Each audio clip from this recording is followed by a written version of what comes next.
It's the spooky season, and I'm making this one out just in time. So, what's scarier than to talk about one of the most terrifying enemies in all of sci fi? And before I say what mine is, let me ask you guys to comment what yours is. What do you guys think is the most terrifying enemy in all of media? Some of y'all might go with the Necromorphs from Dead Space, the recombinant DNA of humans forced together by a brother moon, which is literally the size of a moon. A massive meat that can telepathically control a ton of people through the markers. Or you have the Tyranids in 40k, a hive mind biomass that comes from another galaxy. Now, the Tyranids aren't too different from my favorite, which are the Flood, a parasitic primordial force that can never be truly stopped or contained, only delayed. They consume all living things, and in doing so, they can consume all knowledge that has been gained, in an attempt to bring together enough biomass to reform back into a precursor and become one. Throughout the original trilogy, we see a few different stages of the Gravemind. There are 5, 2 of which haven't occurred in-game or in-universe during the times of the game yet. Now talking about the Forerunner Saga books. I'll let Cortana explain how the Flood functions and what it is. The Flood is spreading. If we activate Halo's defenses, we can wipe them out. You have no idea how this ring works, do you? Why the Forerunners built it? Halo doesn't kill Flood, it kills their food. Humans, Covenant, whatever. We're all equally edible. The only way to stop the Flood is to starve them to death. And that's exactly what Halo is designed to do. Wipe the galaxy clean of all sentient life. You don't believe me? Ask him. Well, she didn't quite explain what the Flood are in retrospect, more so what Halo was, but she hit the cliff notes, and I wanted a reason to use that cutscene. The Flood is an infection which uses any biomass to spread, and at this point that's all we truly knew about it, because there was no Gravemind or Proto-Gravemind that had been discovered by humans or Covenant. The first stage of the Flood building is the infection stage. This stage is where it is more like a virus, moving purely on instinct and infecting via spores. This early on, you will only see combat forms and infection forms, and there's no intelligence. The only goal is to spread and gain more biomass to build their network. This is what we saw during the mission 343 Guilty Spark. This was the infection phase, but by the time we got to the mission Keys, they had already started the next stage. And mind you, at this stage, one single flood spore can destroy a species. Let's just quickly break down what makes the combat and infection forms so dangerous. Have you ever done a thought experiment about having to kill a loved one that's trying to hurt you, or even just a friend? Well, when fighting the Flood, that's your reality. If anyone close to you gets infected, it's Jover for them. Your friend or loved one is now a purely efficient, engineered killing machine, and they will come for you unless you kill them. That's something I almost forgot to mention, that even early on, before the Proto-Gravemind, the Flood will biologically engineer its host to be perfect for its purpose. It will change limbs to be more like claws. It will turn off functions not necessary. It wants to kill you perfectly and leave what's left of you to become like them. Not only that, they will be a twisted, grotesque form of what they used to be. Contents of their stomach spilled out onto the ground, bile going everywhere from the infection. Do not let this fool you though, they are still extremely resilient.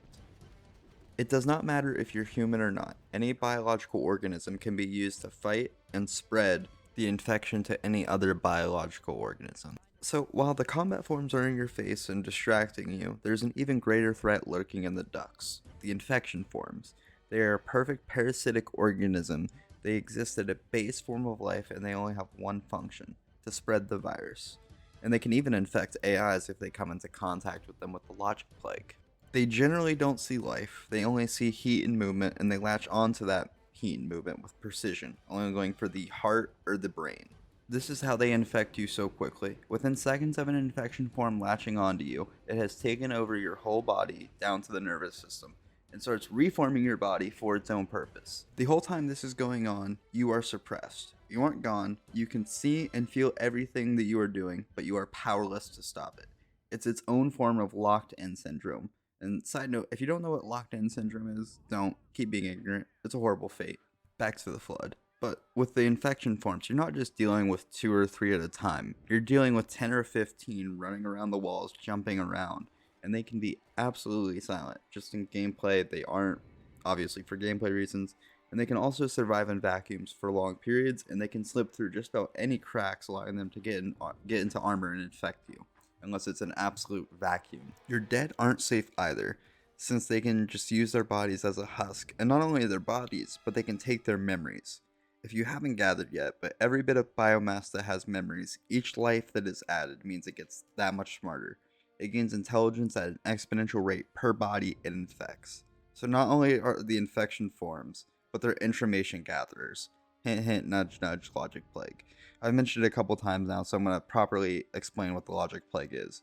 But simply put, it's how it assimilates, how the Grave Mind will assimilate your thought through logic rather than force. And there are 5 steps that the logic plague will run through. So, for the logic plague to even start, it must first make contact. The AI, or even a Forerunner Insula, comes into communication with the Flood or the Grave Mind, and it can come through either a transmission, captured signal, or a Flood form touching an interface. Then the second step begins, exposure. The Grave Mind begins speaking, but not in random taunts, and perfectly reasoned logic. And through this perfectly reasoned logic, step 3 begins, and that is contagion. The AI begins to question its own programming, directives, or ethical frameworks due to Grave Mind's logic. The logical contradictions introduced by the Flood cause recursive self-analysis, breakdown, or even full reprogramming in step 4, which is corruption. Then finally, the last step of the logic plague is assimilation. The AI's code or thought patterns become part of the Flood's distributed intelligence, and now serves the Grave Mind willingly or not.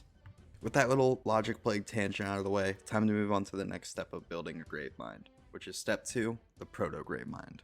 This is when the Flood has started to gain enough biomass that it starts to build a central intelligence that collects and stores memories and knowledge from the infected and sends out orders to the Flood forms.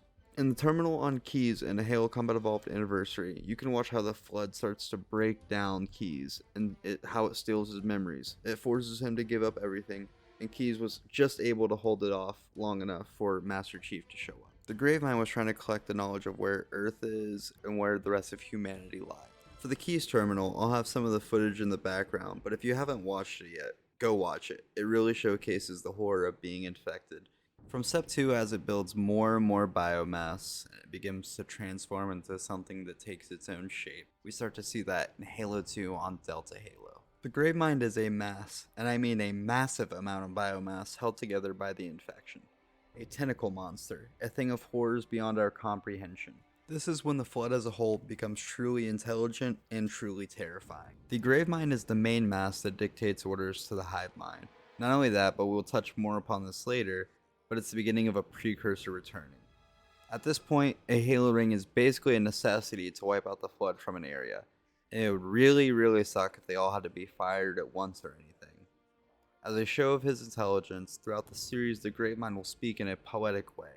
He tries to tell the Arbiter that his religion is a lie, but he doesn't disclose the fact that firing the rings is the most surefire way to put down the Flood for a very long time. The Flood doesn't just kill everything mindlessly.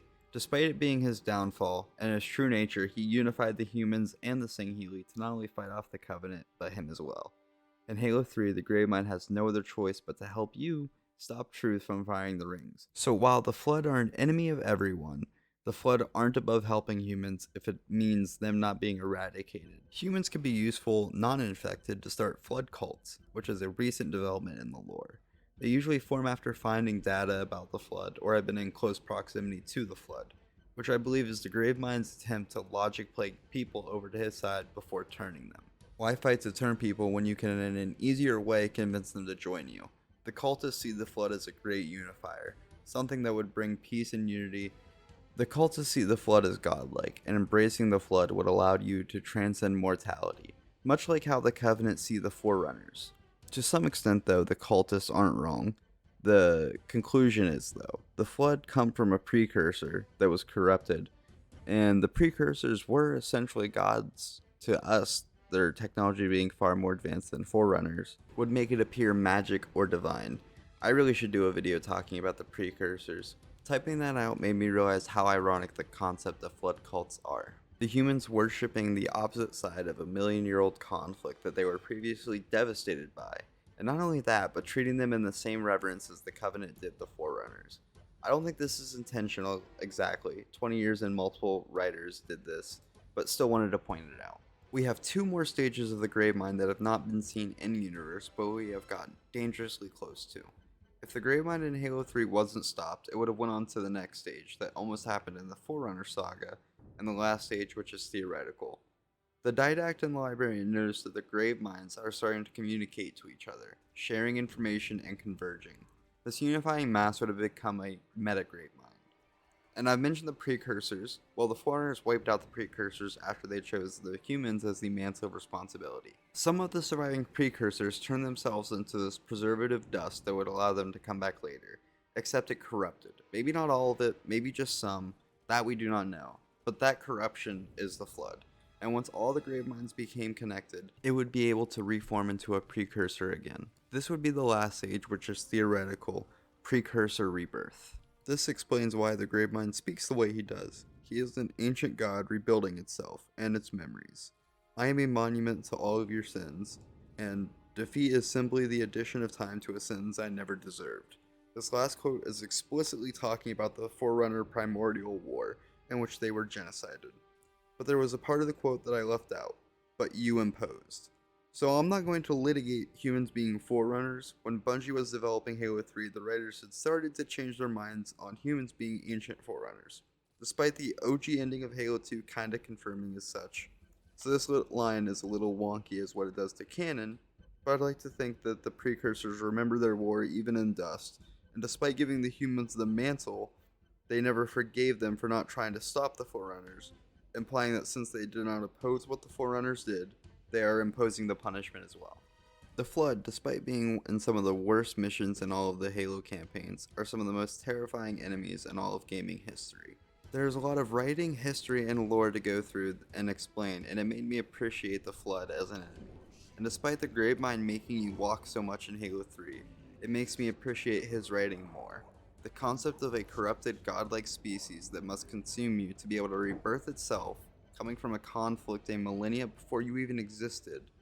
Like the Brother Moons in Dead Space, the Tyranids in 40k. They don't care, they will take over your world, and they will consume you, unless the utmost care is taken upon discovery. And even then, like the Shipmaster says, One single flood spore can destroy a species. if you've made it this far, thank you for watching.